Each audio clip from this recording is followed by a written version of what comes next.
بين مخافتين بين أجل الحق ولا يكون الله قاذف به فليتذكر العبد من نفسه لنفسه حياته شباب الكبر الدنيا والآخرة فإن الدنيا والآخرة الذين يأتيك بعضهم يستعمل ولا بعض الدنيا لا إلا الجنة والنار بالله من الشيطان الرجيم بسم الله الرحمن الرحيم وإذا سألك عبادي عني فإني قريب دعوة الداعي إذا دعاني يستجيبوا لي عبدي يشكرون وفي هذا أستغفر الله لي ولكم أجمعين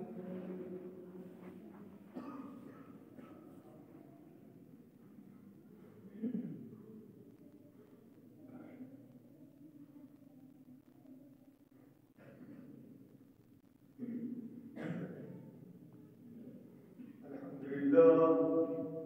لله نحمده ونستعينه ونستغفره ونؤمن به ونتوكل عليه ونعوذ بالله من شرور انفسنا ومن سيئات اعمالنا من يهده الله فلا مضل له ومن يضلل فلا هادي له ونشهد ان لا اله الا الله وحده لا شريك له الملك وله الحمد وكبره تكبيرا اعوذ بالله من الشيطان الرجيم بسم الله الرحمن الرحيم إن الله وملائكته يصلون على النبي يا أيها الذين آمنوا صلوا عليه وسلموا تسليما اللهم صل على محمد وعلى آل محمد بعدد من صلى وصلى الله على محمد وعلى آل محمد بعدد من قال وقام وصلى الله على جميع الأنبياء والمرسلين والملائكة المقربين والخلفاء الراشدين خصوصا على خير البشر الأنبياء بالتقديم هي سيدنا أبي بكر الصديق رضي الله تعالى عنه وعلى سيد الأمة بالمحراب هي سيدنا عمر بن الخطاب رضي الله تعالى عنه وعلى كامل الحياة والإيمان هي سيدنا عثمان بن عفان رضي الله تعالى عنه وعلى مظهر العجائب والضرائب هي سيدنا علي بن ابي طالب كرم الله تعالى وجهه وعلى الامامين السعيدين الشهيدين محمد بن حسن علي بن الله الحسين رضي الله تعالى عنهما وعلى امهما سيدة النساء فاطمة الزهراء رضي الله تعالى عنها وعلى عميه المقربين بين الناس وعلى الحمزة باب الفضل العباس رضي الله تعالى عنهما وعلى الستة الباقية من العشرة المبشرة وسائر المهاجرين والأنصار والتابعين الأبرار والأخيار لا يذكران رضوان الله تعالى عليهم أجمعين اللهم اغفر لي ولوالدي وللمؤمنين والمؤمنات والمسلمين والمسلمات إنك سميع قريب مجيب الدعوات اللهم أعز الإسلام بالإمام العادل والخير والطاعات واتباع سنن سيد الموجودات اللهم انصر من نصر دين محمد صلى الله عليه وسلم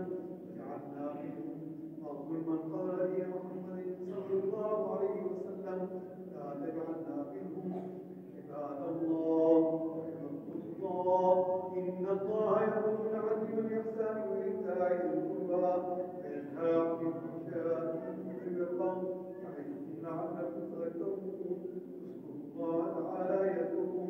وادعوه يستجب لكم ولذكر الله تعالى أعلى وأولى وأعز وأجل وأتم وأهم وأكبر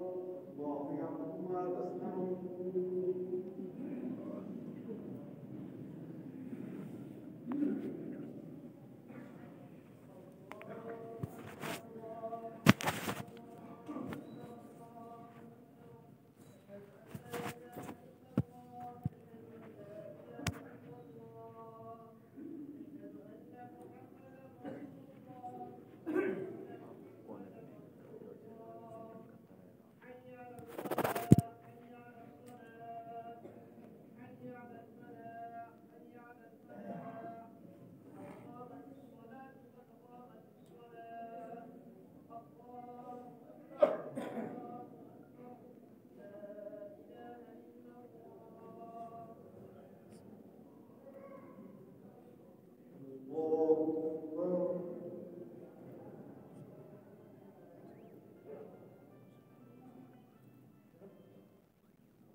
وإياك نستعين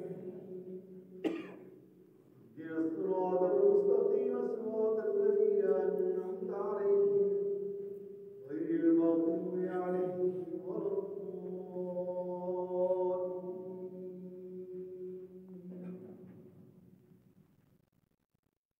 ألهاكم التكاثر حتى زرتم المقابر كلا سوف تعلمون ثم كلا سوف تعلمون كلا لو تعلمون علم اليقين لترون الجحيم ثم لترونها عين اليقين ثم لتسألن يومئذ عن النعيم